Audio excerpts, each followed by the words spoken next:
आज हम कक्षा 9वीं की हिंदी पाठ्य पुस्तक स्पर्श विभाग 1 के पाठ तीसरा अतिथि तुम कब जाओगे हम पढ़ने वाले हैं अर्थात चर्चा करने वाले हैं।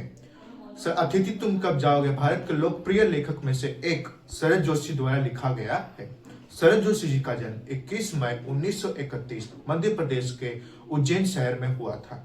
अतिथि तुम कब जाओगे एक व्यंग्य है जो बिना बताए आए गए अतिथि लंबे समय तक रुके जाने के लिए कटाक्ष करती है।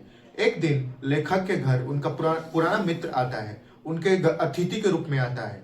परंतु पहले दिन वो तो बहुत खुश होते हैं और उनका आदर सत्कार करते हैं, लेकिन धीरे धीरे वही दोस्त एक अतिथि के रूप में जो उनके घर पे आया था एक बोझ बन जाता है।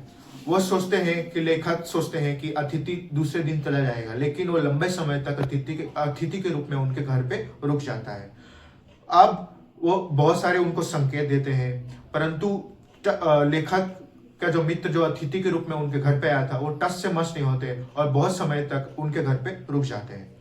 कहानी का सार ये है, पहला दिन अर्थात मैं कहूँ तो पहले दिन अतिथि के रूप में जब उनका दोस्त अतिथि के रूप में जब लेखक के घर पे आते हैं तो वो बहुत खुश होते हैं, उनका आदर सत्कार करते हैं। दूसरे दिन वो सोचते हैं कि वह अतिथि चला जाए, परंतु ऐसा नहीं होता है। दूसरे दिन और तीसरे दिन ऐसे करते पूरा हफ्ता बीत जाता है, लेकिन अतिथि जाने का नाम नहीं लेता है। धीरे धीरे वो उनको संकेत देते हैं, जैसे उदाहरण के तौर पे वो कहते हैं कि वो खाने में उनको खिचड़ी खिलाते हैं और लॉन्ड्री का जिक्र करते हैं, अथवा वो कहते हैं कि उपन्यास करेगा, फिल्म पत्रिका भी पढ़ाते हैं, लेकिन अतिथि जाने का नाम नहीं लेता।